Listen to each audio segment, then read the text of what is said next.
লোকে বলে বেদনার রং নীল, সুখের রং সাদা, শোকের রং কালো, ভালোবাসার রং কি?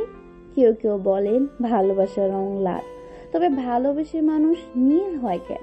কালো ছাই বা পাথর রঙের ধূসর হয়ে শেষ সন্ধ্যার মতো পিত রঙই বা হয়ে ওঠে কখনো কখনো।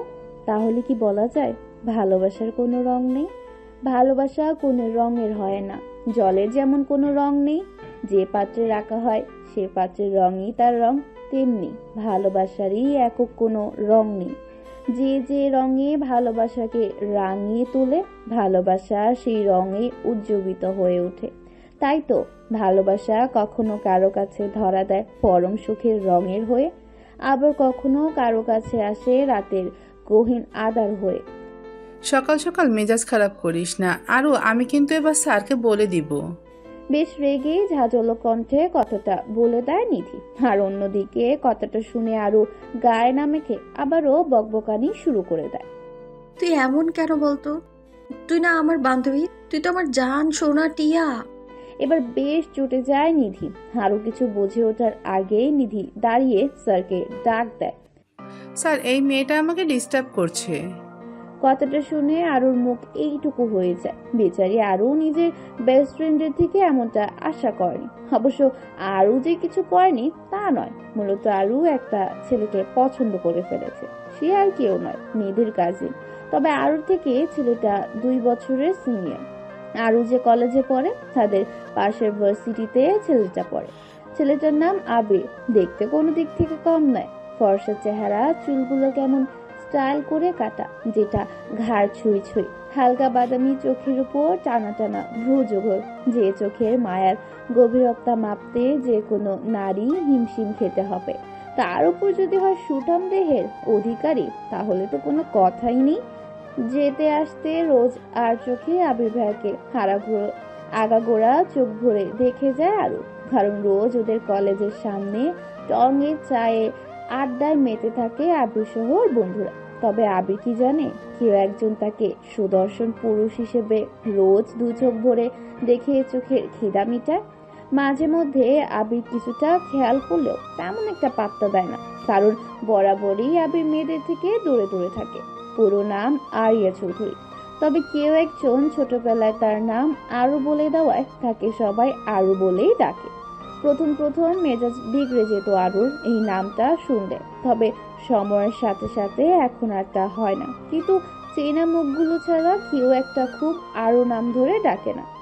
উজ্জ্বল ফর্সা, দুধে আলতা গায়ের রং, যার চুল দেখেই যে কেউ হাঁ করে তাকিয়ে থাকবে, কারণ সেটা লম্বায় তার কোমর ছেড়েছে। সাধারণ অনেক মেয়েদেরই চুল কোমর ছেড়ে হাঁটু অব্দি আছে, তবে আরুর ক্ষেত্রে চুলগুলো একটু বেশি ঘন হয়ে কোমর ছেড়ে হাঁটুর কাজ অব্দি পৌঁছেছে। আর সদ্য 18 বছরে পা দিয়ে ইন্টারমিডিয়েমের 2য় বর্ষে ওঠা এমন ঘন আর কুচকুচে কালো কেশ দেখে এই জন্যই সবাই হাঁ করে চেয়ে থাকে। এর কারণ আরো বেশি সময় চুল ছেড়ে কলেজে আছে। শুধু যে চুলের জন্যই তাকে দেখে তাকিয়ে থাকে তা নয়, তার দুধে আলতা চেহারা, গাঢ় কালো কাজল চোখের উপর চিকন চিকন ভ্রুযুগল, তার উপর গোলাপের পাপড়ির মতো নরম ঠোঁটজোড়া যে কাউকে আকর্ষণ করতে পারত। তবে সবাই দূর থেকেই চোখ ভরে দেখে গেলেও কাছে এসে কিছু বলার সান্নিধ্য কারণে। কারণ কে জানতো এই সুন্দরী এলোকেশী রমণীর ছায়া হয়ে কেউ রয়েছে। এই তো সেই দিনের ঘটনা। একটা ছেলে মাত্রই আরুর পেছন থেকে চুল ধরে হালকা টান দিয়ে বলে, এই যে এলোকেশী, তোমার নামটা বলে যাও। কথাটা বলতে দেরি, কিন্তু ছেলেটা মাটিতে মুখ থুবড়ে পড়তে দেরি হয়নি। মূলত চুলের টান খেয়ে পিছনে তাকানোর আগেই পেছনে কোনো এক শব্দ বেশ হুড়মুড়িয়ে পেছনে তাকিয়ে দেখতে পায় যে ছেলেটা আরুর চুল ধরে টান দিয়েছিল এই মুহূর্তে নাক মুখে ফেটে রক্তাক্ত অবস্থায় মাটিতে লুটিয়ে আছে। আর তার সামনে দাঁড়িয়ে আছে আদিল চৌধুরী, যেটা হলো আরুর ভাই। সবাই আদি বলেই ডাকে। পড়াশোনায় গ্র্যাজুয়েশন শেষ করেছে। পারিবারিক ব্যবসায় তেমন জোরদার না থাকলেও রাজনীতিতে বেশ সক্রিয়, যার দারুণ বেশ অনেক দূর হাত রয়েছে। তবে এর থেকেও বড় কথা, তার বোনকে ছায়ার মতো আগলে রাখে এমন ছেলেদের হাত থেকে। আদি, অহনা, আরো 3 ভাই বোন, তবে হাদিল সবার বড়। তার ঠিক 2 বছরের ছোট অহনা, আর সবার ছোট আরু। এই জন্য এত আদরের। আরুকে চোখের ইশারায় চলে যেতে বলে আদি। আরও মূলত টিউশনি শেষ করে বাড়ির উদ্দেশ্যে রওনা হবে। একই টিউশনি পড়ানোর জন্য ছেলেটা আজ আরুর পিছু পিছু এসে মাত্রই আরু চুল ধরে রেখেছিল, কিন্তু উত্তর শোনার আগেই হাদির ঘুষি খেয়ে মুখ থুবড়ে মাটিতে পড়ে। ছেলেটা সে তোর আর জানতো না এই সুন্দরী এলোকেশ্রী রমণীর ছায়াও মারানো কোনো ছেলে আদির কারণে। সবাই যেমন এলাকার নেতা বলে আদিকে ভয় পায়, তেমনি আরও তার ভাইকে ভয় পায়। এই জন্যই তো আবিরকে শুধু দূর থেকেই পরখ করে বেড়ায়। তবে ভাইয়ের ভয় যত শত, নিজের মনের মধ্যে একে রাখা পছন্দের মানুষ আবির ভাই এর সামনে দাঁড়াতে বেশ ভয় পায়। আরও এই মুহূর্তে বাহিরে দাঁড়িয়ে দাঁত কেলিয়ে মুখ চেপে চেপে হাসছে। স্যার রুম থেকে বের করে দিয়েছে, কিন্তু স্যার বের করে দিলে তো মন খারাপ করার কথা, কিন্তু এভাবে হাসছে কেন? কারণ তার সামনে নিধিও দাঁড়িয়ে রাগে কটমট করছে, চোখ দিয়ে যেন অগ্নিফুলি বের হচ্ছে। নিধির রাগটা স্বাভাবিক, কারণ নিধি তখন স্যারের কে বলার সাথে আরও নিধিকে ফাঁসাতে বলে দিয়েছে। নিধিও কথা বলছে জন্য দুজনে গল্প করছে। এটা শুনে স্যার দুজনকে ক্লাসের বাইরে বার করে দিয়েছে, কিন্তু বের হবার কথা শুনতেই নিধি রেগে আগুন হয়ে যায়। হালকা ফর্সা গোলগাল চেহারার মেয়েটা আরু থেকে একটু লম্বা হওয়ায় বরাবরই আরুকে সে খেপায়, কিন্তু আজ আরুই নিধিকে খেপিয়ে তুলছে। আরুর হাসি সহ্য হচ্ছে না, কিন্তু কিছু বলতেও পারছে না, কারণ ক্লাসের ভেতর স্যার। হিংস্র বাঘিনীর ন্যায় তাকিয়ে আছে নিধি আরুর দিকে, যেন অগ্নিশিখার মতো বের হতে থাকা চোখ দিয়েই আরুকে গিলে খাবে। কিন্তু না, হুট করে নিধি একটা ঢোক গিলে দীর্ঘশ্বাস ফেলে, আর যে দীর্ঘশ্বাসের সাথে সাথে নিধুর সব রাগ বের করে দেয়। কারণ আরুর মতো বেস্ট ফ্রেন্ড নিধি আর কখনোই পাবে না। স্কুল লাইফ থেকে দুজনে ঘনিষ্ঠ বন্ধুত্ব, কারণ দুজনের মন মানসিকতা প্রায় এক, কিন্তু নিধি একটু চাপা স্বভাবের, সহজে কিছু বলতে চায় না, তবে আরুকে সব বলে। আর আরু তার সব উল্টা সারা বাড়ি মাথায় করে রাখে। কলেজে আরও একটা বান্ধবী আছে, মিম, কিন্তু আজ মিম আসেনি। নিধি আর আরু অন্য বিষয় নিয়ে কথা বলতে থাকে। নিধি আরুর দিকে চেয়ে বলে, তুই যে আবির ভাইয়ের কথা জিজ্ঞেস করিস, তুই ভালো করেই জানিস আবির ভাইয়া কাউকে পাত্তা দেয় না। আমি যে তার চাচাতো বোন, সেটাও সে পাত্তা দেয় না। এখন তুই বল, আমি রাগ করব না কি করব? আরু অপরাধ স্বীকার করার মতো করে বলে, সরি বেবি, কিন্তু তুই তো জানিস আরুর যেটা লাগবে সেটা আরুর যত কষ্ট করেই হোক না কেন, যত কিছু করেই হোক না কেন, পেয়ে ছাড়বেই। নিধি আরুর কথা শুনে মৃদু হেসে বলে, ঠিক আছে বেবি, আমি তোর পাশে আছি। আবির ভাইয়ার সাথে তোর সম্পর্ক করাতে আমি সব রকমের হেল্প করব। বিকেল বেলায় সারাদিন দাপিয়ে বেড়া সূর্যের তেজ একটু একটু করে কমতে শুরু করে, পশ্চিম দিকে হেলতে শুরু করেছে, সেই সাথে গরমের তীব্রতা কিছুটা কমে গিয়েছে। গ্রীষ্মের দিন মানেই যেমন গা ঝলসানো রোদ্দুরের তাপ, আর ঠিক যখন বিকেল নেমে আসে তার ওই অপেক্ষায় চেয়ে থাকে যেন ছোট্ট ছোট্ট ছেলেমেয়েরা। সকালবেলা সেই তাড়াহুড়ো করে স্কুল কলেজের দিকে ছোটাছুটি, তারপর ভর দুপুরে ঘামন্তক শরীরে তৃষ্ণার্ত ক্লান্ত হয়ে নিজ নিজ বাড়িতে ফিরে তাদের অপেক্ষা কখন দাপিয়ে বেড়ানো সূর্যের ক্ষমতা একটু কমবে। আর ঠিক তখন বিকেলে ছেলে মেয়ে বের হয়ে নিজেদের মতো করে আড্ডা খেলাধুলায় মেতে ওঠে, আবার কেউ বা হাঁটাহাঁটি করে। এসবের মাঝেও কলেজ থেকে ফিরে সেই যে খেয়ে ঘুমিয়েছে আরও এখনো উঠছে না। মাথার উপরে সিলিং ফ্যান থাকলেও সেটা বন্ধ, কারণ রুমের জানালা দিয়ে নদীর যে বাতাসটা আসছে সেটাই গায়ে মেখে গভীর ঘুমে আচ্ছন্ন হয়ে আছে আরও। চুলগুলো তার এলোমেলো করে চারপাশে ছড়িয়ে ছিটিয়ে রয়েছে। আরুদের বাড়িটা নদীর পাশে। গ্রামের সবার থেকে আরুদের অবস্থাই খুব ভালো, যার কারণে বেশ বড় সড়ো 3 তলা বিশিষ্ট বাড়ি, যেটা একটা জমিদার বাড়ি বললে কখনোই ভুল হবে না। কেননা আরুর দাদু জনাব রায়হান চৌধুরী তার পূর্বপুরুষদের ঐতিহ্য জমিদারি ধরে রেখেছেন, যার দরুন নদীর ওপারে শহর গড়ে উঠলেও এপারে গ্রামই রয়ে গিয়েছে। কারণ রায়হান চৌধুরী খুব কঠোর রাগী দাম্ভিজ্ঞ প্রবণ একজন মানুষ, যার কাছে ভুলের কোনো ক্ষমা নেই। যেটা আছে সেটা সোজা শাস্তি। এই কারণেই খুব একটা সাহস হয় না তার সামনে দাঁড়ানো, আর খারাপ লোকেরা তো তার ছায়াও মারাতে ভয়ে কাঁপে। বরাবর রায়হান চৌধুরী সঠিক বিচারটাই করেন, সেটা তার নিজের আপনজনও যদি হয় তবুও। আর এর ওই কারণবশত 6 বছর আগে দেশ ছাড়তে হয়েছে রায়হান চৌধুরীর প্রিয় নাতি রিহান চৌধুরীকে। কারণ রায়হান চৌধুরীর কাছে প্রিয় ততক্ষণই যতক্ষণ তার কাছে দোষী হবে না, কোনো অন্যায় করবে না। যদি কেউ কখনো অন্যায় করে আর সেটা রায়হান চৌধুরীর কানে আসে, তাহলে তার নিস্তার নেই। রিহানের বেলায়ও ঠিক এমনটাই হয়েছে। বুকের ওপর পাথর রেখেই বরাবর তার দাম্ভিকতা নিয়ে সেদিন রিহানকে দেশের বাইরে পাঠিয়ে দিয়েছিলেন। কারো কথা একটিবারও শুনেননি। আশেপাশের সবাই প্রথম রিহানের প্রতি এত ভালোবাসা, এত মায়া দরদ দেখে আড়ালে বলাবলি করত রায়হান চৌধুরী তার প্রথম স্ত্রী মালিহা বেগমকে বেশি ভালোবাসতো বলে তার নাতি রিহানকেও বেশি ভালোবাসতো। কিন্তু না, বরাবরই রায়হান চৌধুরী নিজের দুই স্ত্রীকে সমানভাবে ভালোবেসে আসছে। এখনো যার কারণে প্রথম স্ত্রী এক ছেলে আর দুই মেয়ে, যারা হলেন রিহানের বাবা মাহফুজ চৌধুরী এবং দুই মেয়ে মাজেদা চৌধুরী এবং মাসুরা চৌধুরী সহ দ্বিতীয় স্ত্রী মোমেনা বেগমের বড় ছেলে মাইমুন চৌধুরী এবং ছোট ছেলে মাহমুদ চৌধুরীকে সমান ভালোবাসেন, সমান মর্যাদা তাদের। তারা 5 ভাই বোন ঠিক তেমনি মিলেমিশে থাকে। কিন্তু রায়হান চৌধুরী দুই স্ত্রীর জন্য 2টা বাড়ি করে দিয়েছেন, আর 2টা একই রকম জমিদার বাড়ি। রায়হান চৌধুরী দেশ ছড়িয়েও বিদেশেও রয়েছে তার business, Chowdhury group and company. Rihan বর্তমানে সেখানেই রয়েছে। রোজ আরও ছোট্ট নদী পেরিয়ে কলেজে যায় আর আসে। নিধির সাথে একসাথে যায় আরও, কারণ আরুদের বাড়ির কিছুটা দূরেই নিধিদের বাসা। আরুদের কয়েকটা গাড়ি থাকা সত্ত্বেও নিধির সাথে যাওয়ার জন্য সে নদী দিয়ে খেয়া পার হয়েই যায়।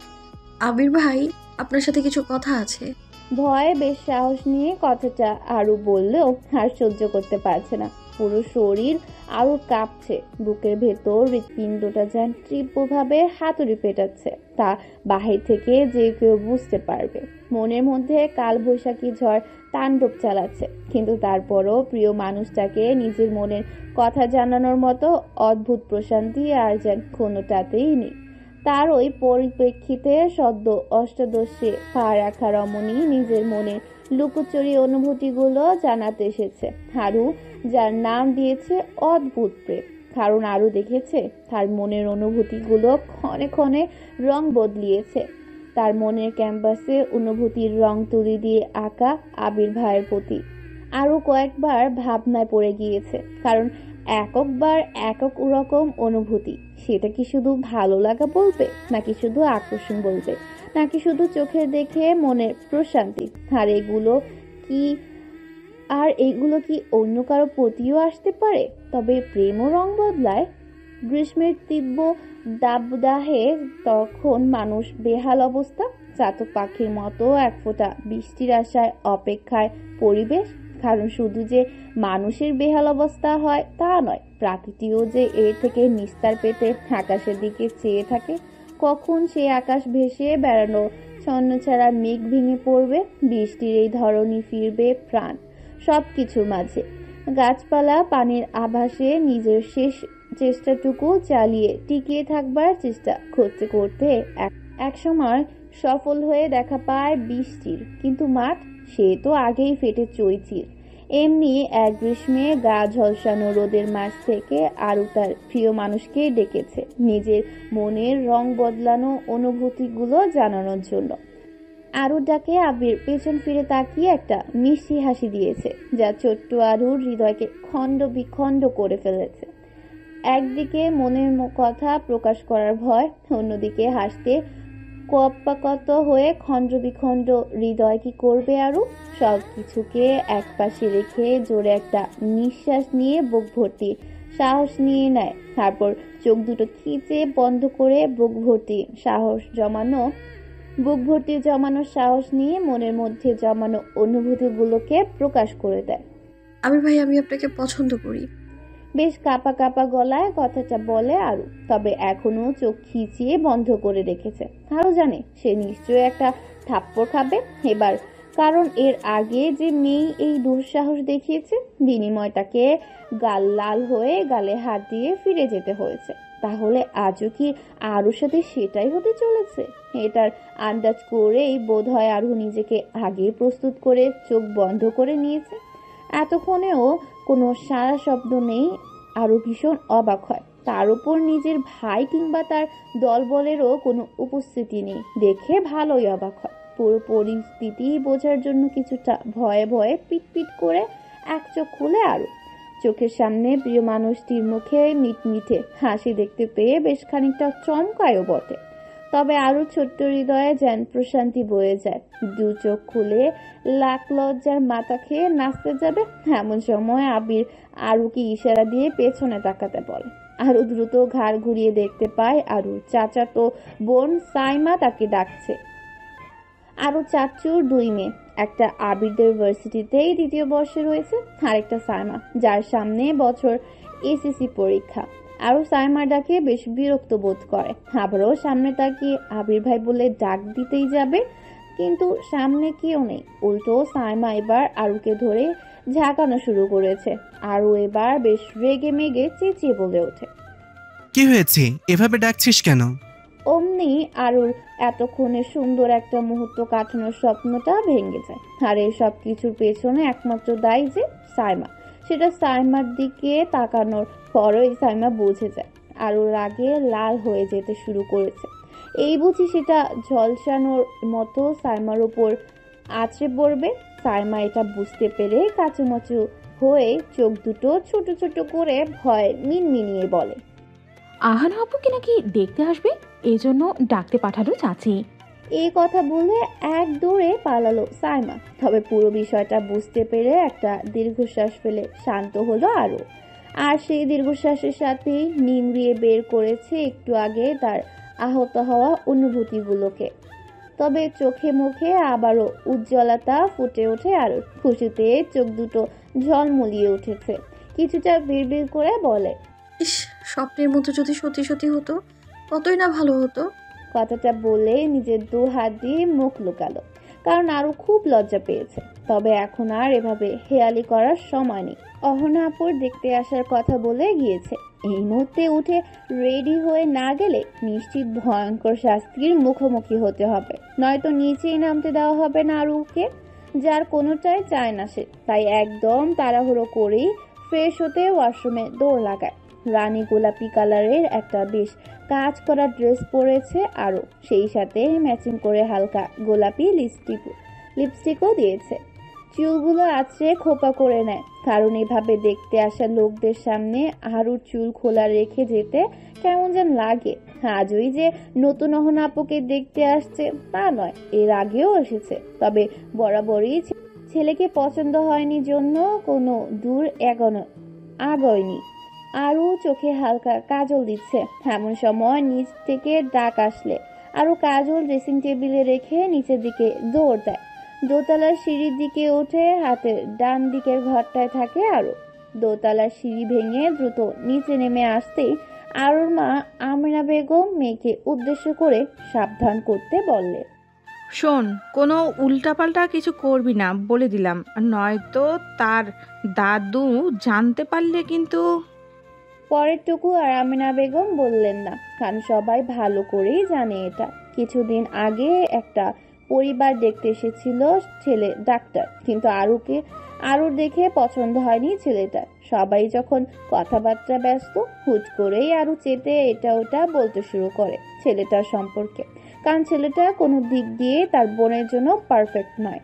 ছেলের পরিবার বেশ রাগ দেখিয়ে চলে গিয়েছিল, মুখে কিছু বলতে পারেনি। আরুকে যে কেউ কিছু বলবে তারও উপায় নেই, কারণ এটাই আরুর বাবা এবং আরু চাচ্ছু অতিরিক্ত ভালোবাসা, কারণ কারো কিছু বলার সাহস নেই। আবার সারাদিন দুষ্টামি ফাজলামি এসব রায়হান চৌধুরীর কান অব্দিও কেউ পৌঁছাতে দেয় না। এই বাড়ির মেয়েদের প্রতি যেন একটু বেশি ভালোবাসা পুরুষদের।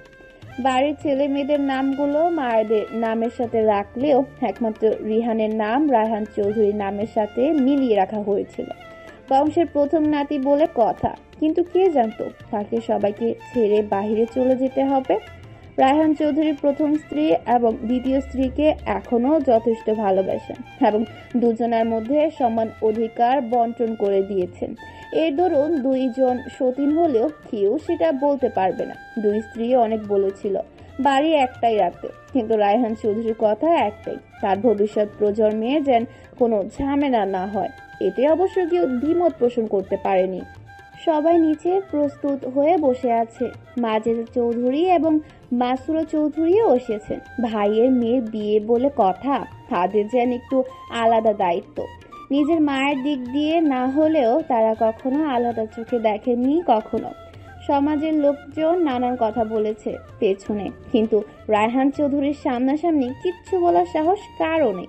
মাজেদা চৌধুরীর দুই ছেলে, যাদের একজনের বিয়ে হয়ে গিয়েছে, আরেকজন অনার্স চতুর্থ বর্ষে, আর মাসুরা চৌধুরীর কোনো সন্তান নেই, যার জন্য সে এখন নিজের ভাগ্যকে মেনে নিয়েছে। সবাই হলরুমে বসে রয়েছে আর নিজেদের মতো গল্প করছে। আরও গিয়েছে অহনার কাছে, কারণ ছোট চাচি সালমা বেগম অহনাকে তৈরি করছে। প্রতিবারই বেশ পরিপাটি করে সাজগুজ করে অহনা, কিন্তু এবার যেন ইচ্ছে করছে না তার। বেশ বিরক্ত ভাব নিয়ে ছোট চাচিকে উদ্দেশ্য করে বলে, চাচি আজকে আর সাজবো না, প্রতিবার আমার সাজতে সাজতে আমি ক্লান্ত। এবার এভাবেই হলে হবে, না হলে আর বিয়ের নাম নেওয়া যাবে না। ঠিক বলেছিস আপু, পছন্দ না হলে একটা মানুষের সাথে সারা জীবন কি থাকা যায়?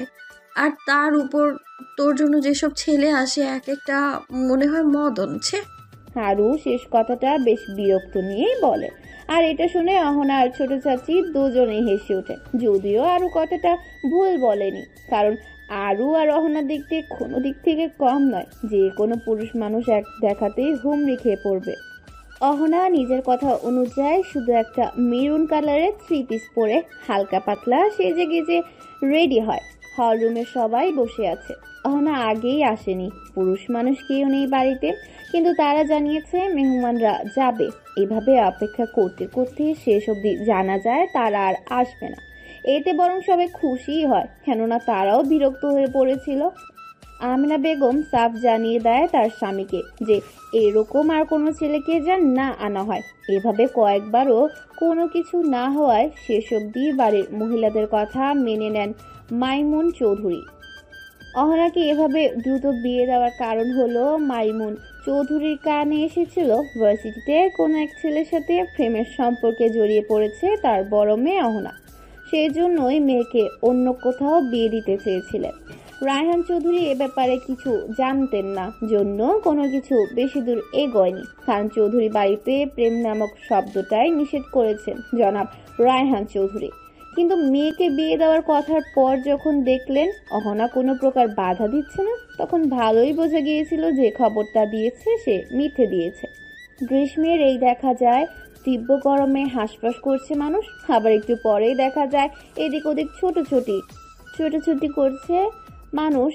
পশ্চিম আকাশ কালো মেঘ ঘেয়ে ছেয়ে আসা ঝড় থেকে বাঁচতে।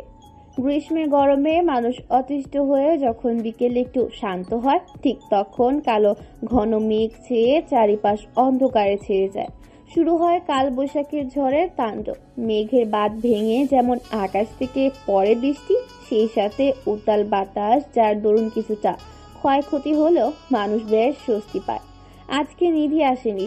আরও কলেজ শেষ করে টিউশন শেষ করে বের হতে গিয়ে দেখে চারদিকে অন্ধকারে ছেয়ে। হঠাৎ বৃষ্টি আর বাতাসে শুরু হয়ে গিয়েছে। টিউশনের একটা জায়গায় বসে পড়ে আরু। একে একে সবাই চলে যাচ্ছে। সময়ও ধীরে ধীরে পার হতে হতে বিকেল নেমে এসেছে, কিন্তু আরু এখনো বাড়ি ফিরতে পারছে না। আদি ভাইয়াকে ফোন দিয়েও পায় না আরু। নদীর ওই পাশে নিজেদের গ্রাম হলেও হারু বাহিরে একা একা ভয় পায়। আজও ঠিক সেই অবস্থা হয়েছে। মনের মধ্যে ভয়গুলো সারা দিয়ে জেগে জেগে উঠছে বারবার। হারু নিজেকে বড্ড অসহায় লাগছে। এখন বাবা চাচাদের কাছে খুব একটা ফোন দেয় না আরু, কারণ সবসময় আদি দেখ ভাল করে আসে। কিন্তু আজ এতক্ষণেও যখন আসছে না, হারুর এবার খুব কান্না পাচ্ছে বাড়ি না ফেরার জন্য। এভাবে একা একা একদিকে ভয় যেমন আরুকে গ্রাস করে নিচ্ছে, অন্যদিকে অসহায় পানি চেয়ে আছে আকাশ থেকে পড়া ঝুম বৃষ্টির দিকে। বৃষ্টির সাথে সাথে এবার আরুরও চোখেরও বাঁধ ভেঙে যায়, কান্না জুড়ে দেয় আরু। কেননা সচরাচর এই দিকটায় খুব একটা লোকজনের যাতায়াত হয় না, যার দরুন আরু ভয় পাচ্ছে। আরু যখন অসহায়ের মতো কাঁদছে, তখনই একজন হঠাৎ বাইক নিয়ে এসে সামনে দাঁড়ায়। মূলত একটা মেয়েকে দূর থেকে কাঁদতে দেখে এগিয়ে আসে। এভাবে গায়ে রেইন জ্যাকেট আর কালো জিন্স প্যান্ট, যেটা ভিজে একাকার হয়ে গিয়েছে, আর মাথায় কালো হেলমেট পরিহিত অচেনা ব্যক্তিকে দেখে আরুর কান্নার আওয়াজ আরো বেড়ে যায়। এভাবে আরো বেশি কাঁদতে দেখে ছেলেটা বুঝে যায় তাকে দেখে ভয় পাচ্ছে মেয়েটা। তখনই দ্রুত হেলমেট খুলতে আরুর কান্না থেমে যায়। চোখে মুখে উজ্জ্বলতা ফুটে উঠেছে, চোখ দুটো ঝলমল করছে। কেউ বলতেই পারবে না এই মেয়েটা একটু আগে ভ্যা ভ্যা করে বাচ্চাদের মতো কাঁদছিল। এভাবে অসহায় অবস্থায় নিজের মনের ক্যানভাসে আঁকা মানুষটা আবির ভাইকে দেখে আরুর মনে হয়েছিল যখন বৃষ্টিতে ভিজতে ভিজতে আরুর বেহাল দশা, তখন একটা ছাতার মতো হয়ে যেন আরুর মাথার উপর আসে আবির ভাইয়া। আবির আরুকে দেখে একটু মৃদু হেসে বলে, ভয় পেও না, তোমাকে বাসায় দিয়ে আসবো, যাবে আমার সাথে, বিশ্বাস রাখতে পারো। আবির ভাইয়ের মুখ থেকে কথাটা শুনতে আরু খুশিতে আত্মহারা হয়ে পড়ে। এই কথাটার অপেক্ষায় যেন ছিল আরু। এই মুহূর্তে আরুর মনে হচ্ছে খুশিতে লাফাতে। নির্ঘাত নিজের আত্মসম্মানে লাগবে জন্য সেটা আর করে না, তবে নিজের মনে মনে ভাবে আরু, আপনিই তো আমার সব আশা আবির ভাইয়া, এজন্যই তো আপনাকে এত পছন্দ করি। আবির আরুকে কিছুটা ভাবতে দেখে আরুর সামনে একটু চুটকি মেরে বলে, তুমি কি আমার সাথে যাবে না? না গেলে বলে দাও, আমার কাজ আছে। আরু পুরো কথা শেষ করার আগে দ্রুত বলে, না না, যাবো আমি। অন্যদিকে কেউ একজন কাঁচের দেওয়ালের পাশে দাঁড়িয়ে একটা সিগারেট ধরিয়ে বাইরের দিকে চেয়ে ঠোঁট বাঁকিয়ে একটু মৃদু হেসে বলে, How are you, my little butterfly?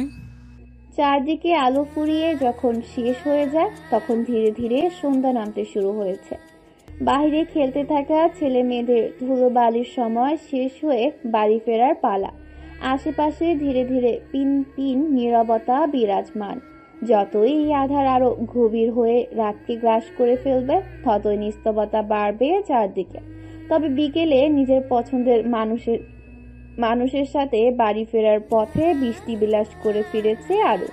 প্রিয় মানুষের সামনে দাঁড়ালেই যেখানে আরুর বুকের হৃৎপিণ্ডটা যেন তীব্র গতিতে ছুটতে থাকে, আর তারই বাইকে চেপে বৃষ্টি বিলাস করে বাড়ি ফিরেছে আরু। ব্যাপারটা ভাবতেই আরুর গা কেমন শিউরে উঠছে। অদ্ভুত প্রশান্তি বয়ে যাচ্ছে আরুর মনে। তবে কি এ অষ্টাদশী আবির নামক ছেলেকে ভালোবেসে ফেলল? সন্ধ্যা থেকে বই নিয়ে বিছানায় শুয়ে পড়তে বসেছিল আরু, কিন্তু এত সুন্দর একটা মুহূর্ত যা ক্ষণে ক্ষণে চোখের সামনে ভাসছে। একটু পর পর কেমন হেসে হেসে উঠছে আরু, যেটা কিছুক্ষণ ধরে দরজায় দাঁড়িয়ে খুব সূক্ষ্মভাবে পরখ করে যাচ্ছে সাইমা। ভ্রুযুগল নাকের ডগায় টেনে আরুর করা কার্যকলাপগুলো বোঝার চেষ্টা করছে। তবে একটু দাঁড়িয়ে থেকে কিছু যখন মাথায় আসে না সাইমার, তখন বিষয়টা বোঝার জন্য সাইমা রুমের ভেতরে ঢুকে। সাইমা এসেছিল আরু থেকে পড়া বুঝিয়ে নিতে। অহনা আর সাইমার বড় বোন সাফিয়া দুজনেই বাড়িতে নেই, এজন্য আরুর কাছে এসেছিল। কিন্তু আরুর রুমের দরজায় আসার পরই হুট করে আরুকে আনমনে হাসতে দেখে আচমকাই দাঁড়িয়ে পড়েছিল সাইমা। কি হয়েছে আপু, এমন পাগলের মতো হাসছো কেন? বেশ আগ্রহ নিয়ে আরুর দিকে প্রশ্নটা ছুড়ে দেয় সাইমা। হঠাৎ পছন্দের মানুষকে নিয়ে কল্পনার জগতে ডুব দেওয়া আরুর কারোর কথায় ভ্রম ভাঙে। খানিকটা হকচকিয়ে উঠে বসে তাকিয়ে দেখে সাইমা জিজ্ঞাসা দৃষ্টিতে আরুর দিকে চেয়ে আছে। আরু যে এতক্ষণ দরজা খোলা রেখে আনমনে পাগলামি করে হাসছিল সেটা আরু বুঝতে পারে। সাইমার সাথে কম বেশি সবকিছু শেয়ার করে আরু, কিন্তু আবিরের সম্পর্কে কিছু বলেনি কখনো। তবে আজ হয়তো আরুর এটা বলা উচিত। আরু প্রথমে কিছুটা অস্বস্তি বোধ করলো, এবার বেশ খোলসা করে বলে, আমি আবির ভাইয়াকে পছন্দ করি সাইমা। কথাটা বলতেই বেশ লজ্জায় আড়ষ্ট হয় আরু। আরুর মুখ থেকে কথাটা শুনে চোখ দুটো এরকম গোল্লা গোল্লা হয়ে তড়িৎ বেঁকে বিছানায় বসে সাইমা। চোখে মুখে তার গভীর আগ্রহ কাজ করছে, তাই আবারও জিজ্ঞেস করে, কি বলো আপু, কোন আবির ভাইয়া? এরপর আর কিছু না লুকিয়ে আরু সাইমে সব কথা বলে দেয়, আর এটাও বলে দেয় যে গতকালকে বাইকে এসেছে। সাইমা বেশ অবাক হয়ে কথাটা শুনে, কিন্তু বরাবরের মতো এবারও মৃদু হেসে আরুর সাথে তাল মিলিয়ে দেয়। আমাকে কিন্তু দেখাতে হবে আপু। আচ্ছা তোকে দেখাবো, আমি তো ছবি তুলে আনিনি, কিন্তু তোকে একদিন নিয়ে যাব। ঠিক আছে আপু। কথাটা বলে সাইমা আরুর থেকে পড়া বুঝিয়ে নিয়ে বের হইতেই যাবে, পেছন থেকে আরু আবারও ডাক দিয়ে সাইমাকে ভেতরে ডাকে। হ্যাঁ আপু বলো। শোন, খুব তাড়াতাড়ি নবীনবরণ অনুষ্ঠান হবে কলেজে, তখন তোকে নিয়ে যাব আবির ভাইয়াকে দেখাতে, বুঝেছিস? ঠিক আছে আপু। বেশ খুশি হয় সাইমা কথাটা শুনে, তবে আরু সাবধান করে দেয় কাউকে যেন না জানায় এই বিষয়, নয়তো আরু তো বাড়ি থেকে বের হবেই, সাথে সাইমাকে সাথে নিয়ে বের হবে। আরু খুব ভালো করেই জানে সাইমা এসব কিছু বলবে না। বেশ কয়েকদিন কেটে গিয়েছে, আজকে সকাল থেকে বেশ মেঘলা আকাশ, গ্রীষ্মের পরক রোদে তেজ আজ কম, যার কারণে আজ বেশ শান্তি। তার উপর যদি হয় বৃহস্পতিবার, তাহলে তো আরো শান্তি, কারণ আগামীকাল ছুটি। সপ্তাহে 5-6 দিন মানুষ নানান ব্যস্ততার মাঝে কাটালেও শুক্রবার যেন একটা আরামের দিন। পরিবারের সাথে সময় কাটানো, একসাথে খাওয়া দাওয়া, একটু ঘোরাঘুরি, সব মিলিয়ে একটা সুন্দর মুহূর্ত। কলেজের গাছে বসার জায়গাটাতে সবাই আড্ডা দিচ্ছে, কারণ এখন ক্লাস নেই কোনো। এদের মধ্যে নিধুই, আরু আর মিম তিনজনে বসে গল্প করছে। আরু আজ কয়েকদিন পর কলেজ এসেছে, কারণ সে তার নানু বাড়ি গিয়েছিল। কি বলিস, সত্যি আবির ভাইয়ের সাথে তুই বাইকে বাড়ি গিয়েছিস? অনেক বেশি অবাক হয় মিম কথাটা আরুকে জিজ্ঞেস করে, তবে নিধি এটা জিজ্ঞেস করতে চেয়েছিল, কিন্তু জিজ্ঞেস করার আগেই নিধির মুখ থেকে কেমন ছো মেরে কথাটা কেড়ে নিয়ে মিম জিজ্ঞেস করে। ওদের দুজনের দিকে আরু তাকিয়ে দেখে, এমনটা যে হতে পারে ওরা দুজন কল্পনাই করতে পারেনি। তাই তো একটু আগে মিম পাশে অন্য একটা ছেলের সাথে কথা বলছিল, তখন আরু কিছুটা লজ্জা পেয়ে শুধুকে নিধিকে বলেছিল, কিন্তু কথাটা মিমের কানে যেতেই ছেলেটিকে ধাক্কা দিয়ে দূরে পাঠিয়ে মিম তীরের মতো কথাটা ছুড়ে দেয়। তবে আরো একটু মৃদু হেসে বলে, আমি সত্যি সেদিন বাইকে গিয়েছিলাম। আবির ভাইয়া যখন এসে বাইক থামিয়ে হেলমেট খুলে দাঁড়ালো, বড় বড় চুলগুলো এলোমেলো হয়েছিল, তখন দেখতে যা লাগছিল না, উফ। থাক বইন, আর বলিস না, নয়তো আমার আর সহ্য হবে না, তোরে সতীন বানাই ফেলবো। আরুর কথার প্রতি উত্তরে মিম কথাটা বলে। আরু মিমের কথা শুনে বলে ওঠে, বললেই হলো, আবির ভাই শুধু আমার। অন্যদিকে আরু বীর বিড়ালো, ইস, এখন যদি আবির ভাইয়ের সামনে আসতো, কতদিন দেখা হয় না। আশায় ঘুরে বালি। নিধির বলা কথাতে আরু নিধির দিকে রাগি চোখে তাকায়। এটা দেখে নিধুই আরুকে জ্বালাতে একটু হেসে বলে, তুই যেভাবে বলছিস তাতে আমি কেন, সবাই শুনতে পেয়েছে। আর আবির ভাইয়া এই সময়ে জীবনেও আমাদের কলেজে। নিধির বাকি কথা বলার আগে মিম বাম হাত ঢুকিয়ে হুট করে বলে ওঠে, ওই দেখ আবির ভাইয়া। মিমের মুখে হঠাৎ আবির নাম শুনতেই নিধি আর আরু তড়িৎ বেগে সেদিকে তাকিয়ে দেখে প্রিন্সিপাল স্যারের সাথে কথা বলতে বলতে বের হচ্ছে। পরনে একটা আকাশি কালারের টি শার্ট, যেটা বেশ মানিয়েছে আবিরকে। দূর থেকে আরু দেখে চোখের খিদা মিটাচ্ছে, যেন কতদিন দেখেনি নিজের পছন্দের মানুষকে। ছোট্ট বুকে দুবদুবাকানি বেড়ে গিয়েছে কয়েক গুণ। আরু যখন তার প্রিয় মানুষকে মন ভরে এক নজরে দেখতে ব্যস্ত, তখন মিম হঠাৎ করেই বলে ওঠে, আবির ভাইয়া স্যারের সাথে কি বলে এভাবে? ওটা আবির ভাইয়ের আব্বু, আমার ফুপ্পা। নিধি বেশ স্বাভাবিকভাবেই কথাটা বলে, তবে তা শুনে আরু আর মিম দুজনেই শক খায়। আরু তাড়াহুড়ো করে বেশ অভিমান নিয়ে বলে, এটা তুই আগে কেন বলিসনি নিধি? বলে কি করতিস তুই? ভালো করেই জানিস আমাদের স্যার কতটা কড়া একজন মানুষ। আমি নিজেই তাকে অনেকটা ভয় পাই। নিধির কথা শুনে আরু আর কিচ্ছু বলে না, তবে সে মনে মনে ডিসাইড করে পড়াশোনায় অনেক ভালো করবে, যেন প্রিন্সিপাল স্যার খুব খুশি হয়। এরপর ওরা আরো কিছুক্ষণ কথা বলছে, কিন্তু এক পর্যায়ে মিম কিছু জানার উদ্দেশ্যে আরুকে জিজ্ঞেস করে, আর একটা কথা জিজ্ঞেস করার ছিল। বল। আচ্ছা, তোদের তো আগে চৌধুরী অ্যান্ড কোম্পানি ছিল, তাহলে হুট করে কয়েকদিন আগে আর কে গ্রুপ অ্যান্ড কোম্পানি রাখার কারণ কি? মিমের বাবা অনেক বছর যাবৎ আরুদের কোম্পানিতে বড় সড় পদে চাকরি করে, যার কারণে মিম জানার জন্য আরুকে জিজ্ঞেস করে। আরও সোজাসুজি বলে দেয় এই সম্পর্কে তেমন কিছু জানে না, হয়তো তার দাদা রায়হান চৌধুরী এর নামে হতে পারে। এরপর তারা তিনজন ক্লাসে চলে যায়। সন্ধ্যাবেলা 7টা বাজে আরও আজকে পড়তে বসেছে, আর সেটা দেখে বেশ অবাক বাড়ির লোকজন। যে মেয়ে দুষ্টুমি ফাজলামিতে মেতে থাকতে পড়াশোনার নাম গন্ধ যার মধ্যে নেই, এমনকি পড়তে বসলে বিছানায় বই নিয়ে শুয়ে পড়ে, কিন্তু কোনো পড়া আর হয়ে ওঠে না, সে আজ নিচ থেকে টেবিল চেয়ারে বসে সুন্দর মতো পড়ছে। আমেনা বেগম এগিয়ে এসে মেয়ের কপালে গায়ে হাত দিয়ে দেখতে দেখতে বলে, কি রে, তোর জ্বর টর আসলো না তো? মায়ের কথা শুনে কপাল কয়েক গুণ স্তর ভাঁজ করে ভ্রু যুগল নাকের ডগায় টেনে বলে, জ্বর টর আসবে কেন আম্মু? তুই তো পড়তে বসিস না, এভাবে তো কিভাবে বলবো? প্রথম কথাটা মা বললেও পরের কথাটা অহনা বলে। অহনার কথা শুনে আরও এবার মৃদু হেসে বলে, এখন থেকে ঠিক মতো পড়বো। কোথায় কোনো আকাম কুকাম করেছিস, আবার যখন সেটাকে লুকানোর চেষ্টা করেছিস, সত্যি করে বলতো।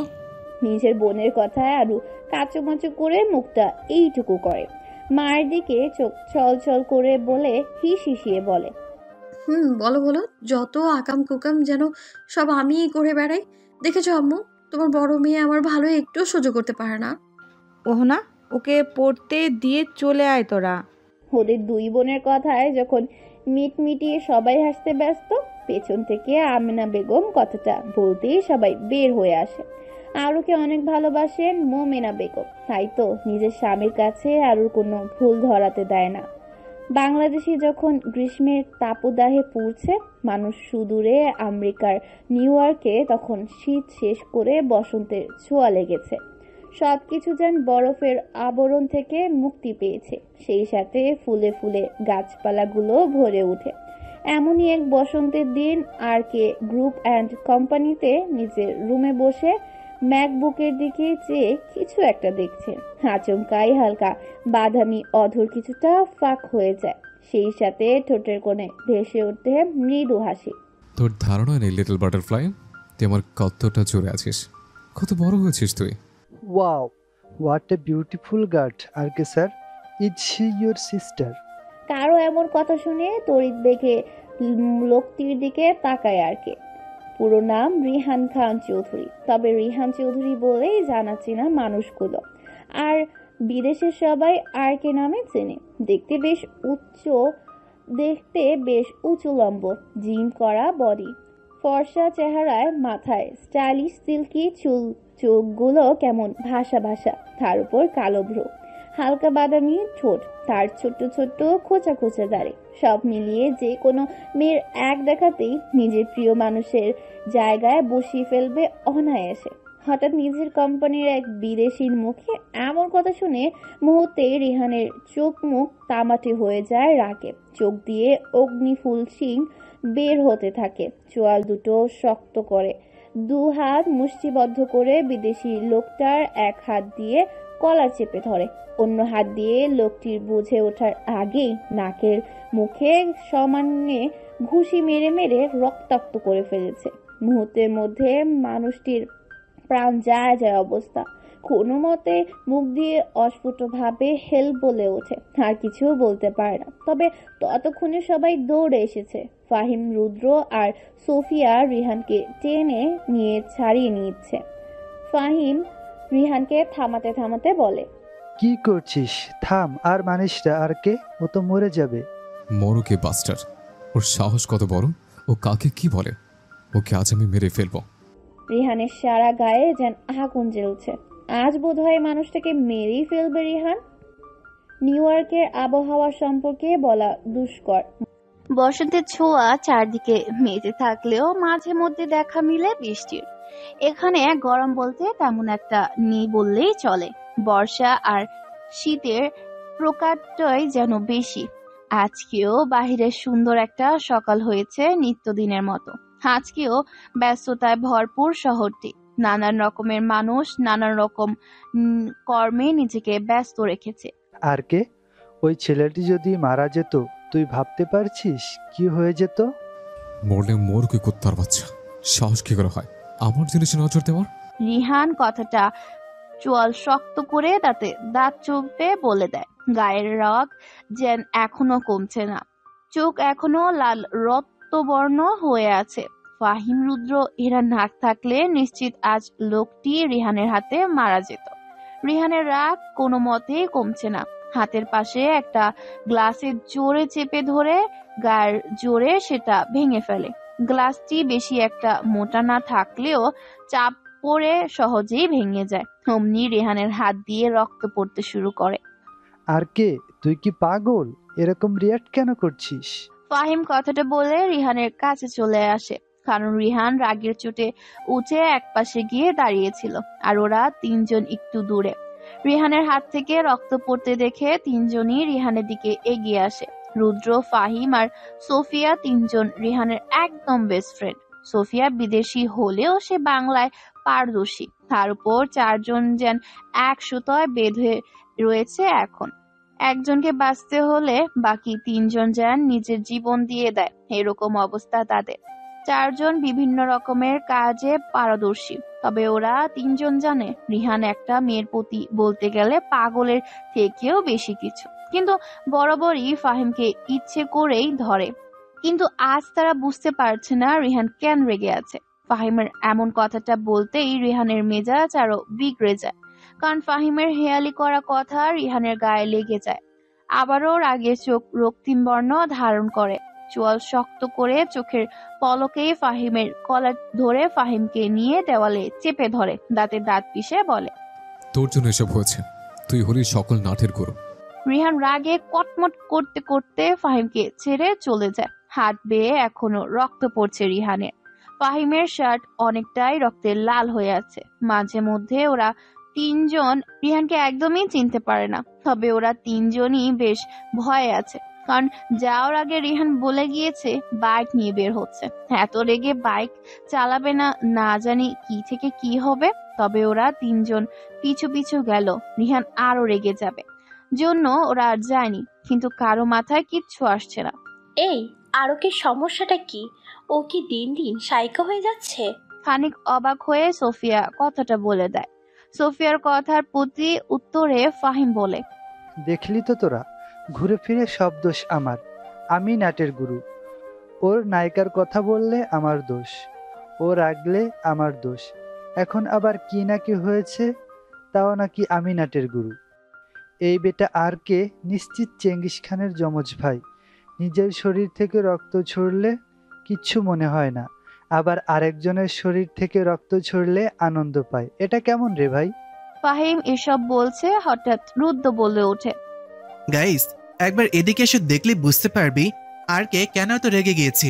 রুদ্রের কথা শুনে ফাহিম আর সোফিয়া দ্রুত রুদ্রের কাছে গিয়ে বড়সড় একটা শক খায়, কারণ ম্যাকবুকের স্ক্রিনে একটা পিচ্চি মেয়ের ছবি ভাসছে। আর ছবিটা বেশ কয়েক বছর আগের পিক। মেয়েটাকে ওরা তিনজন খুব ভালো করেই জানে, কারণ মেয়েটা আরো। আর এই মেয়েটার জন্যই রিহান পাগল। এই কারণেই ওই লোকটা এত মার খাইছে, কারণ নিশ্চিত ওই লোকটি আরুর ব্যাপারে কিছু বলেছে। ফাহিম কথাটা বলে কারণ ওরা তিনজনই বুঝে গিয়েছে রিহানের এমন রিয়াক্ট করার কারণ কি। তবে ফাহিমের কথা শুনে রুদ্র কিছুটা হেসে বলে, তুই এরকম করে ডাকছিস যেন আর কে নিশ্চিত চলে এলো। আসলে আসুক, ভয় পাই নাকি আমি ওই চেঙ্গিস খানকে? ওই দেখ আর কে দাঁড়িয়ে আছে। ও মাগো, আমাকে কেউ বাচ্চা। রুদ্রের মুখে আরেকের নাম শুনতে ফাহিমের গলা শুকিয়ে যায় ভয়। বেচারা এক দৌড়ে ওয়াশরুমে গিয়ে দরজা আটকে দেয়। ফাহিমের কান্দে রুদ্র অট্ট হাসিতে ফেটে পড়ে, কিন্তু সোফিয়া কিছুটা হাসলেও রুদ্রের পিঠে থাপ্পড় দিয়ে রুদ্রকে থামতে বলে, চুপ কর শয়তান, জানিস বেচারা কতটা ভয় পেয়েছে? এই ফাহিম, বের হ, রুদ্র এমনি মজা করেছে। সোফিয়ার কথা শুনে ফাহিম বের হয়ে রুদ্রের দিকে তেড়ে যায়। সোফিয়া ম্যাকবুকটি বন্ধ করে একটা দীর্ঘশ্বাস ফেলে বলে, একটা মেয়ের জন্য যে এমন সাইকো কেউ হয়ে যায় তা আরবকের সাথে না মিশলে জানতাম না। আজ শুক্রবার, সবাই আজ বাসায়। আর শুক্রবার আসলেই দুই পরিবার এক জায়গা হয় সারাদিন। দুই পরিবার যখন এক জায়গায় হয়, বাহিরে কেউ দেখে বলতে পারবে না যে এটা দুই পরিবারের বিভক্ত। সকালবেলা রান্না বান্না কাজে বেশ ব্যস্ত বাড়ির মহিলারা, তবে পুরুষগুলো হলরুমে নানান গল্পে ব্যস্ত। রায়হান চৌধুরী সহ তার 3 ছেলে আর নাতি আদি বসে গল্প করছে। আদি ফোন টিপছে। হুট করে রিহানের ছবির সামনে আসতে আদি বলতে ওঠে, আর রিহান ভাইয়া ছবি আপলোড করেছে দেখি। আদির কথা শুনে সবাই গল্পে মেতে থাকলেও সবাই আদির কথা শুনে আদির দিকে তাকায়। রান্নাঘর থেকে মহিলারা দৌড়ে চলে আসে রিহানকে দেখতে। তারা যখন রিহানকে দেখতে ব্যস্ত তখন রায়হান চৌধুরী হুঙ্কার ছেড়ে বলে, এক্ষুনি তোমরা রান্নাঘরে যাও, আর আদি তোমার ফোন থেকে দ্রুত ছবিটা সরাও। রায়হান চৌধুরীর কথাটা বলে উঠে বাইরে চলে যায়। তবে রায়হান চৌধুরীর হুঙ্কারে সবাই ভয় পেয়ে নিজেদের কাজে চলে যায়। একটা ভুলের কারণে সবার চোখের মনি আজ তাদের কাছে নেই। একটা ভয়ঙ্কর শাস্তি দিয়ে শিক্ষা দিতে রায়হান চৌধুরী তার প্রিয় নাস্তিকে বিদেশে পাঠিয়ে দিয়েছেন। তার সাথে সত্য এটে দিয়েছেন রায়হান চৌধুরী না বলা অব্দি ফিরতে পারবে না দেশের মাটিতে। লুকিয়ে কথা বলতে চাইলেও পারেন না কেউ, কারণ রিহানের সাথে যোগাযোগের সব রাস্তা বন্ধ করে দিয়েছে রায়হান চৌধুরী। এতটা কঠোর কেউ হতে পারে তা কারো জানা ছিল না। নিজের মা বাবার সাথেও রিহানকে কথা বলতে দেয় না রায়হান চৌধুরী। যদি রিহানকে দেখার ইচ্ছে হয় তাহলে কোম্পানির কাউকে দিয়ে কথা বলান জনাব রায়হান চৌধুরী, তাও সেটা নিজের উপস্থিত হয়ে, আর সেটা একমাত্র শুক্রবারই সম্ভব হয়। এমন মানুষ কেউ থাকতে পারে? বরাবরই সবার মাথা এইটাই কাজ করে। রিহানের মা তার স্বামীর কাছে রোজ কাঁদে ছেলের সাথে একটু নিজের থেকে কথা বলবে বলে। একটিবার ছেলের মুখে মা ডাক শুনবে। রায়হান চৌধুরীর ভাষ্য মতে রিহান যেদিন নিজের শাস্তি শেষ করতে পারবে সেই দিনই কেবল তাকে দেশে ফিরিয়ে আনবেন রায়হান চৌধুরী। আর যদি কেউ তার বিরুদ্ধে যায় তাহলে তাকেও ভয়ঙ্কর শাস্তির মুখোমুখি হতে হবে। আদৌ কি তিনি মানুষ নাকি অন্য কিছু? কারণ কেউ যদি রিহানের সাথে যোগাযোগের চেষ্টা করে তাহলে রিহানকে আর কখনো দেশে ফিরতে দিবেন না রায়হান চৌধুরী, যার জন্য সবকিছু মেনে নিয়েই যেন সবাই চলছে। কারণ ছেলেকে একেবারে না দেখাচ্ছে অন্তত শুক্রবার তো দেখতে পায় তারা।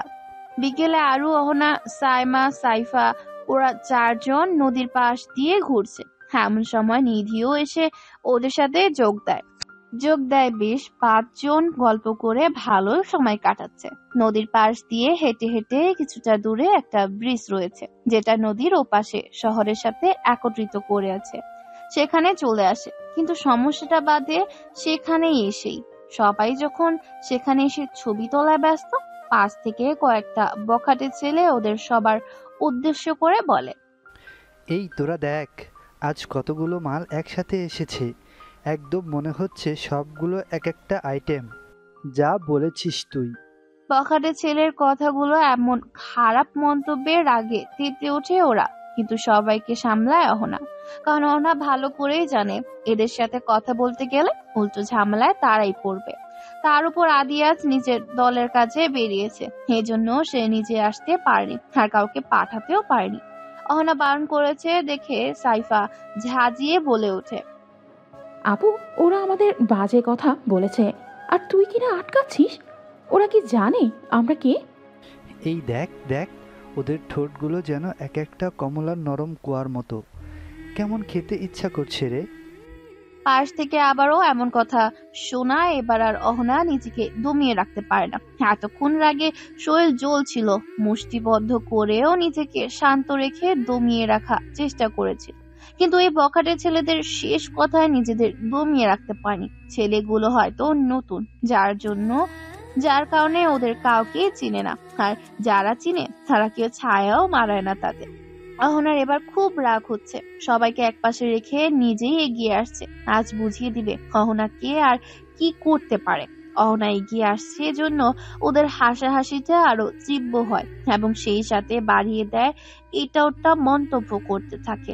অহনার রেগে মেগে কিছুটা কাছাকাছি আসতে হঠাৎ চোখের পলকে বাজ পাখির ন্যায় কোথা থেকে এসে একজন সামনে থাকা একটা বখাটে ছেলেকে কয়েকটা থাপ্পড় বসিয়ে দিয়ে উত্তম মাধ্যম দিতে থাকে। ছেলেটাকে পেছন থেকে দেখে আরুর বুকটা একটু কেঁপে ওঠে, হৃদয়ে বয়ে যায় প্রশান্তি। আরুর কোমল অধর দুটো কিছুটা ফাঁক হয়ে বেরিয়ে আসে। আবির ভাই। ওদিকে হঠাৎ আবিরকে দেখে ছেলেগুলো কিছুটা ভয় পেয়ে যায়। আবির রাগে জিহ্ব ধারালো দৃষ্টি নিক্ষেপ করে ওদের দিকে, তারপর দাঁতে দাঁত চেপে বলে, মেয়েদের সম্মান করতে শিখ, নয়তো তোদের পরিণাম ভালো হবে না। ছেলেগুলো আবিরের কথা মতো ওদের কাছে মাফ চেয়ে চলে যায়। এদিকে আরো যায় অবস্থা, কারণ বুকের মধ্যে দুকপুকানি কয়েক গুণ বেড়ে গিয়েছে। আবির এখন একটা কালো বাদামি কালারের টি শার্ট আর কালো জিন্স প্যান্ট পরে বন্ধুদের সাথে বের হয়েছিল, কিন্তু রাস্তায় এটা চোখে পড়তেই বাইক ফেলে দৌড়ে ওদের উপর ঝাঁপিয়ে পড়ে। আবির অহনার সাথে কথা বলতে পেছন থেকে আরু চোখ ভরে রেখে যাচ্ছে। আবির অহনার সাথে কথা বলছে আর পেছন থেকে আরু চোখ ভরে দেখে যাচ্ছে। মনের মধ্যে কাল বৈশাখীর ঝড় বয়ে যাচ্ছে। অদ্ভুত রং বদলানো অনুভূতিরা এদিক সেদিক ছোটাছুটি করছে। ইচ্ছে করছে দৌড়ে সামনে গিয়ে আবিরকে বলতে, আবির ভাই, আপনি যে সারাক্ষণ আমার মনে বিচরণ করেন তা কি জানেন? অষ্টাদশী আরু যখন নিজের অনুভূতিগুলো বুঝতে ব্যস্ত, হেলোকেশরী রমণী কি জানে তখন কেউ একজন দূরে হাজার হাজার মাইল থেকে তার ভালোবাসায় সাইকো হয়ে উঠেছে। যে এই মুহূর্তে নিউ ইয়র্কে যখন শেষ রাত, তখন একটা কাজ সেরে গুনগুন করে গান গাইতে গাইতে বের হচ্ছে মুখে তার অদ্ভুত হাসি। মাঝরাতে চাঁদ যদি আলো না বিলায়, ভেবে নেব আজ তুমি চাঁদ দেখোনি। আকাশের নীল যদি আধারে মিলায়, বুঝে নেব তাহলে তুমি মনে রাখোনি। বসন্তের আরো একটি দিন নিউ ইয়র্কে। আজ রবিবার, ছুটির দিন। কর্ম ব্যস্ত মানুষগুলো আজ পরিবার পরিজন প্রিয় মানুষের সাথে সময় কাটাতে ব্যস্ত। পার্কে শপিং মল যেন লোকজনের শেষ নেই। তবে সবাই যখন বাহিরে ঘোরাঘুরি ব্যস্ত, তখন ফাহিম, রুদ্র আর সোফিয়া যাচ্ছে আরফে রেহানের বাসার দিকে। শহর থেকে খানিকটা দূরে নিরিবিলি জায়গা থেকে রিহান একা একা বাড়িতে। দিনে কাজে নিজেকে ব্যস্ত রাখলেও রাতে সে বক্সিং এর নেশায় জড়িয়ে পড়ে, যার জন্য তার নাম বেশ জনপ্রিয়। রুদ্র গাড়ি ড্রাইভ করছে, সামনে ফাহিম বসেছে আর পেছনে সোফিয়া। তারা মূলত একটা জরুরি কাজে যাচ্ছে। ফাহিম হঠাৎ বলে ওঠে, এই আরকে বেটাকে মাঝে মধ্যে মনে হয় ও কি আদৌ মানুষ, নাকি ওর দেহে প্রাণ বলতে কিছু নেই? কেন তোর এমন মনে হয়? কেন? ড্রাইভিং করতে করতে ভ্রুযুগল নাকের ডগায় টেনে এনে একটু আশ্চর্য রুদ্র ফাহিমকে কথাটা বলে। এটা আমার থেকে তোর ভালো করে জানার কথা। তোর কি মনে নেই সোফিয়া যখন ডান্স ক্লাবে বিপদে পড়েছিল তখন কি কাহিনীটা হয়েছিল? এই, তোরা চুপ করবি? চুপচাপ গাড়ি চালাবি, নয়তো আমাকে বল, আমি নেমে যাচ্ছি।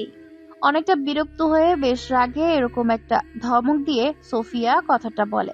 ফাহিম চুপ হয়ে যায়, সোজা বউ হয়ে বসে। রুদ্র ফাহিমের থেকে মনোযোগ সরিয়ে গাড়ি চালানোয় মনোযোগ দেয় আর ভাবতে থাকে মাসখানেক আগেও সোফিয়া কি সুন্দর চটপট কথা বলতো। সেই মেয়ে হঠাৎ একটা ঘটনার শিকার হয়ে একদম চুপচাপ হয়ে যায়। রুদ্র লুকিং গ্লাসে একবার সোফিয়ার দিকে তাকায়। মেয়েটা বিদেশি হলেও বাঙালিদের সাথে থাকতে থাকতে অতটাও আর মডার্ন ভাবে থাকে না। রুদ্র দেখতে পায় সোফিয়া আনমনে গাড়ির গ্লাসের বাহিরে মাথা দিয়ে বসে আছে। কাঁধ অব্দি কাটা হালকা গোল্ডেন কালারের করা খোলা চুলগুলো তার উড়ে এদিক সেদিক ছোটাছুটি করছে। রুদ্র গাড়ি চালাতে চালাতে ডুব দেয় মাসখানেক আগে ঘটে যাওয়া ঘটনায়। সোফিয়া ক্লাবে ডান্স করে এটা ফাহিম আর রুদ্র কতবার যে বায়না করেছে তার অন্ত নেই। রিহানও নিজের বান্ধবীকে বারণ করেছে, কিন্তু যখন রিহানের কথাও শুননি, বাধ্য হয়ে রিহান আর কোনো কথাই বলেনি, বরং বলে দিয়েছিল সোফিয়া যদি কোনো বিপদে পড়ে রিহান আর হেল্প করবে না। বরাবরই নিজে যে ঘাটতেরা সেটা বুঝিয়ে দিয়েছে। ক্লাবে রুদ্র আর ফাহিম খেয়াল করছে সোফিয়াকে বেশ খোলামেলা পোশাকেই নাচতে হয়। কিছুক্ষণ পর ক্লাব ওপেনিং হবে। ফাহিম আর রুদ্র সোফিয়াকে এখনো ভেতরে যেতে দিচ্ছে না। তাদের উদ্দেশ্য একটাই, সোফিয়াকে আর তারা এই কাজ করতে দিবে না। কিন্তু সোফিয়াও তাদের কথা শুনবে না, সে এই কাজ ছাড়বেই না। ফাহিম আর রুদ্র রিহানের সাথে কাজ করলেও সোফিয়া সেটা করবে না, কারণ সোফিয়া নিজে নিজে কিছু একটা করতে চায়। কারণ তার বাবা নেই আর মা থেকেও নেই, কিন্তু বরাবরই সোফিয়া কারো হেল্প চায় না, সেটা নিজের প্রিয় মানুষ ও যদি হয় তবুও না। এই জন্যই আর্কের দেওয়া অফার গ্রহণ করেনি সোফিয়া। অন্যদিকে রিহান আজ তার বক্সিং ম্যাচ এ রয়েছে। সোফিয়া ওদের দুজনের থেকে নিজেকে ছাড়িয়ে ক্লাবে চলে যায়। ক্লাবে একজনকে সে ভালোবাসে, নাম ওয়েস্টন। কিন্তু এতদিনও বোকা সোফিয়া ওয়েস্টনের মতলব বুঝতে পারেনি। আজ সোফিয়া নিজের রুমে যখন তৈরি হচ্ছিল, হঠাৎ দুজন অনেক রিচ লোক ভেতরে ঢুকে। সোফিয়া খুব সাহসী, তাই ভয় না পেয়ে সাহসিকতার স্বরের পরিচয় দিয়ে পেছন ঘুরে বলে, the hell are you? Don't worry, you just need you for a night. লোক দুটো কথায় বেশ তেতে ওঠে সোফিয়া। রাগে তার চোখ মুখ লাল হয়ে যায়। দাঁড়িয়ে লোকদের উদ্দেশ্যে বলে, হাউ ডিয়ার ইউ? লোকটি এবার যা বোঝার তাতে সোফিয়ার সমস্ত বিশ্বাস ভেঙে চুরমার হয়ে যায়। সবকিছু ফেলে নিজের বন্ধু আর একজন ভালোবাসাই ছিল তার জীবনে, কিন্তু আজ যেন সোফিয়ার হৃদয় কাচের মতো ভেঙে টুকরো টুকরো হয়ে গিয়েছে। কারণ সোফিয়াকে বলে ওয়েস্টন তাদের কাছে অনেক টাকার বিনিময়ে এক রাতের জন্য বিক্রি করে দিয়েছে। সোফিয়া ধপ করে বসে পড়ে। লোকগুলোর চোখে মুখে কেমন হাসি বয়ে যাচ্ছে। এমন সুন্দর আকর্ষণীয় মেয়েকে দেখে তাদের জহবা ললকিয়ায় উঠে। তবে সোফিয়া আর এক মুহূর্ত দেরি না করে চিৎকার দিয়ে বাইরের দিকে দৌড় দেয়। ক্লাব এখনো খোলেনি, আর ওয়েস্টার্ন প্ল্যান করেই সব করেছে, জন্য আজ হয়তো খুলবেও না।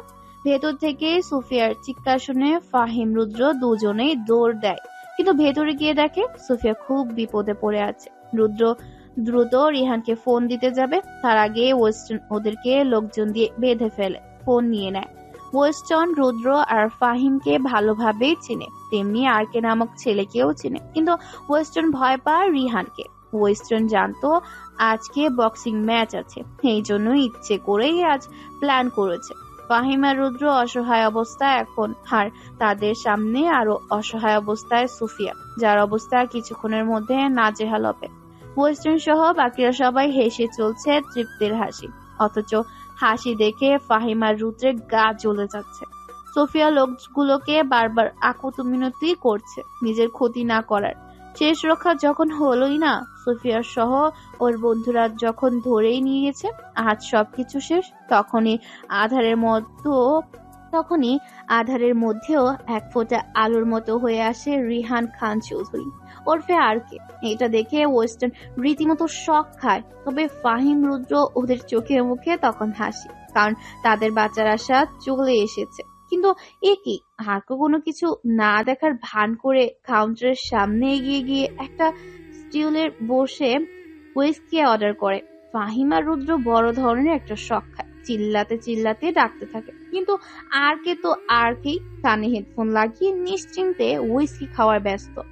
আজ সে ম্যাচ জিতে এসেছে, অবশ্য এটা যে আজই সেটা বললে ভুল হবে।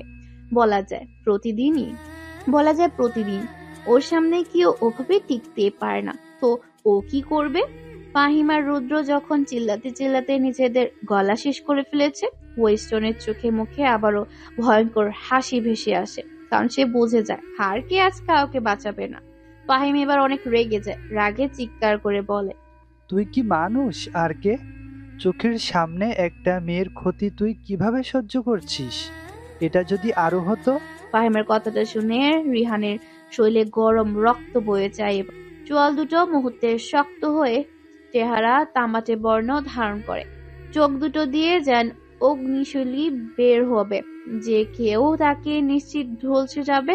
হাত দুটো মুষ্টিবদ্ধ করে সামনের টেবিলে জোরে ঘুষি মেরে উঠে দ্রুত পায়ে ফাহিমের চোয়াল চেপে ধরে, দাঁতের উপর দাঁত চেপে ফাহিমকে বলে, খবরদার এই কথা মুখে আনবি না, আনলে একদম জানে মেরে ফেলবো। রিহানকে এই অবস্থায় দেখে ওরা বেশ ভয় পেয়ে যায়, তবে রুদ্র ভয় না পেয়ে বলে ওঠে, আর কে, তুই বন্ধু হওয়ার যোগ্যই নোস, শুধু নিজের স্বার্থ বুঝিস, তাই তো সোফিয়াকে বাঁচাচ্ছিস না। রুদ্র পুরো কথা শোনার আগে রিহান উঠে গিয়ে এবার সোফিয়াকে বাঁচাতে দেয়। সবগুলোকে ইচ্ছে মতো মারে, ওদের মারতে মারতে রিহানের হাতই ব্যথা হয়ে যায়।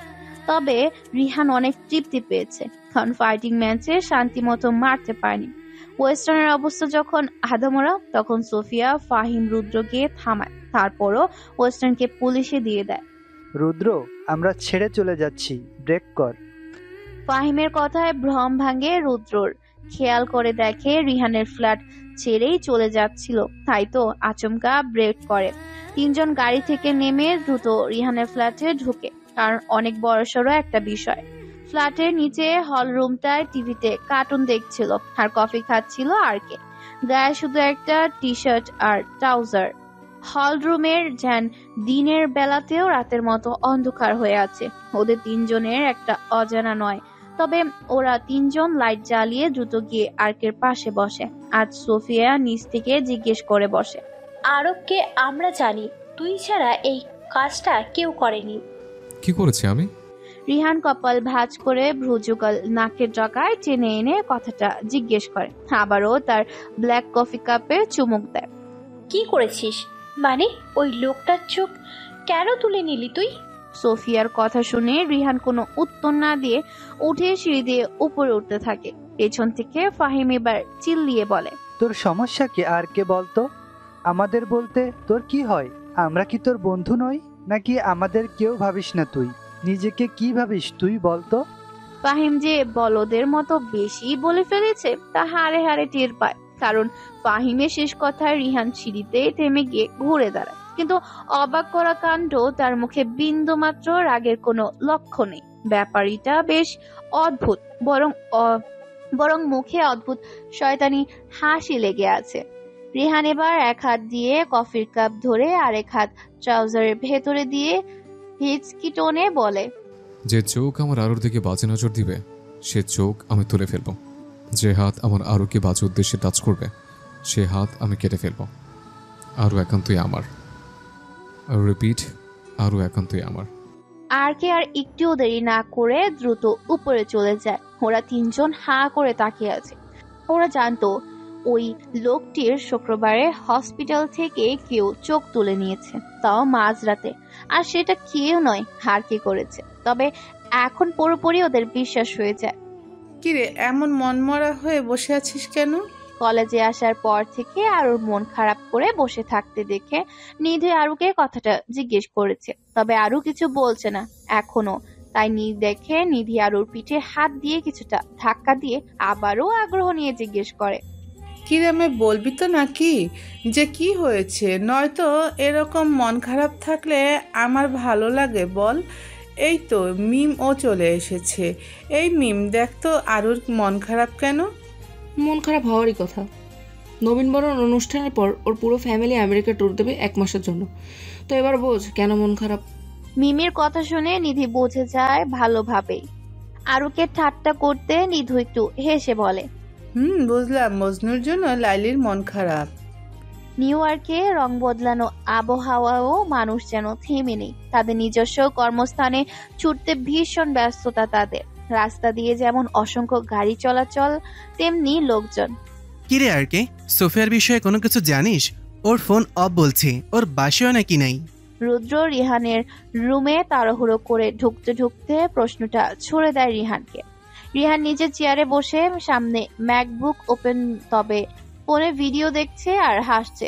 রুদ্র রিহানের টেবিলের সামনে এসে চোখ মুখ ভর্তি টেনশনে ছাপ নিয়ে রিহানকে আবারও শুধায়, কিরে কথা বলছিস না কেন? তুই কি সোফিয়ার ব্যাপারে কিছু জানিস? এখনো রিহান চুপ থাকায় রুদ্র এবার খুব রাগ হয়। রাগে মুহূর্ত পুরো চেহারা যেন পাল্টে যায়। সে এত সিরিয়াস একটা বিষয় নিয়ে রিহানকে বলছে, অথচ রিহানের কোনো রিয়াকশনই নেই, উল্টো সে হাসছে। রুদ্র এবার আর সহ্য হয় না। সে রাগে নিজের হাত মুষ্টিবদ্ধ করে টেবিলের ওপর জোরে আঘাত করে। এটা দেখে রিহান বেশ বিরক্ত ভাব নিয়ে রুদ্রের দিকে তাকায়, তারপর আবার নিজের ফোনে মনোযোগ দেয়। রিহান এবার রেগে মেগে বাহিরে চলে যায়, তবে বাহিরে যাওয়ার আগে ঘাড় ঘুরিয়ে বলে, আর কে, তুই আসলে আমাদের বন্ধু হিসেবে ভাবিসই না, যার কারণে আমাদের কোনো গুরুত্বই তোর কাছে নেই। অনেকটা বুক ভরা কষ্ট নিয়ে রুদ্র কথাটা বলে। তারপর বাহিরে যেতেই রুদ্র দেখতে পায় ফাহিম মনমরা হয়ে বসে আছে। রুদ্রের এবার কিছুটা রাগ কমে যায়, তবে দ্রুত হেঁটে ফাহিমের কাছে গিয়ে জিজ্ঞেস দৃষ্টি নিক্ষেপ করে ফাহিমকে বলে, সোফিয়ার ব্যাপারে কিছু জানিস? সোফিয়া সুইসাইড করতে চেয়েছিল, এখন হসপিটালে আছে। ফাহিমের কথা শুনে রুদ্র যেন আকাশ থেকে পড়ে, কারণ খুব কাছের বন্ধুদের মধ্যে সোফিয়া একজন। রুদ্র এবার আরো চিন্তিত হয়ে বলে, কি বলিস এসব? সোফিয়া কেন এমনটা করতে যাবে? হোয়াট নস ওর কিছু পার্সোনাল পিক নিয়ে ওকে হুট করে ব্ল্যাকমেল করা শুরু করে, যার কারণে ও সুইসাইড করতে গিয়েছিল।